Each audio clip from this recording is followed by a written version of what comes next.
Now it's time for our weekly energy update with Dan McTeague, president of Canadians for Affordable Energy. All yours, Dan. Hello, Teresa. Again, a week where we're going to see a lot of changes in gas prices.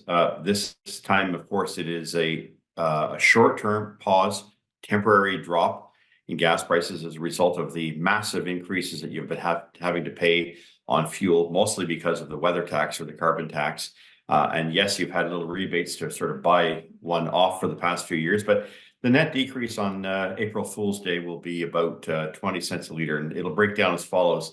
If you're paying $1.94 in Vancouver, it'll drop to about roughly within the neighborhood of about $1.76, $1.75. Same for the rest of BC Interior, $1.60, probably down to about $1.45.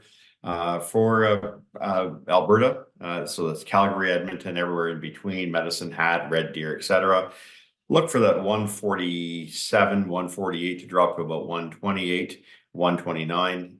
It's Saskatchewan where prices really change, but we'll have to on Monday morning, down to about $1.34, $1.35, and Manitoba down back to $1.32, which is where they were this time last year when the provincial government removed taxes.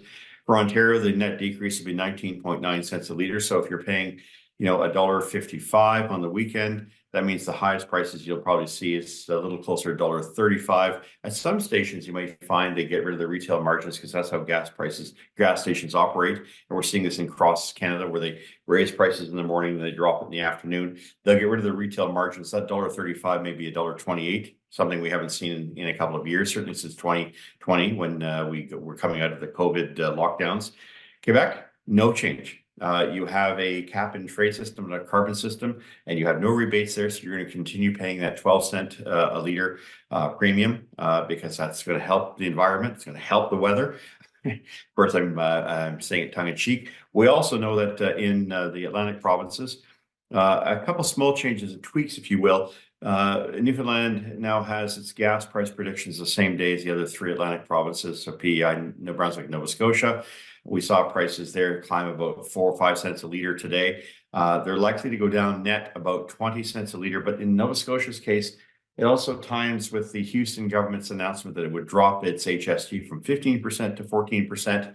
That means that the decrease won't be as much, but it will be a decrease on the rest of the amount. So we could see $1.63 in many parts of Atlantic Canada, moving down a little bit towards the $1.43, $1.42 range, and that's going to happen on Tuesday. I know some people are very concerned about gas stations will do well. It's very transparent, it's very public. You don't have to collect it, therefore they don't have to charge it.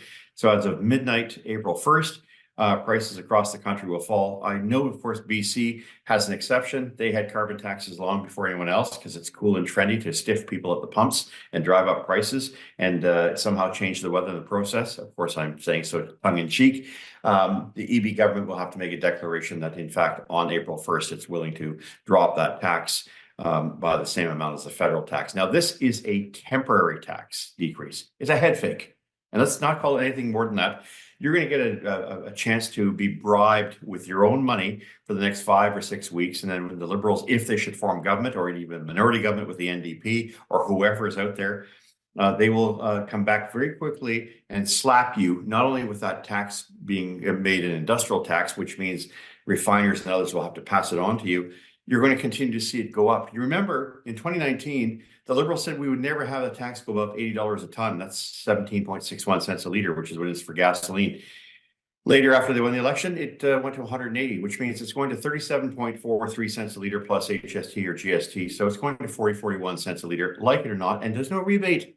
So for the trendy folk out there who think this is a great little idea, as countries around the world don't do this to themselves, we're one of the few that does.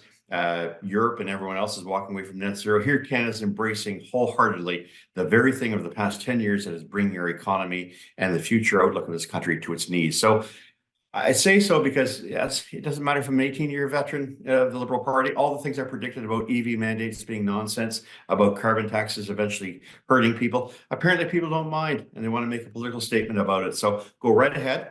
The next 10 years, next 4 years are going to be very difficult. And in terms of comparing it to the last 10 years, let me be very blunt. You ain't seen nothing yet. So unfortunately, good news is in fact bad news.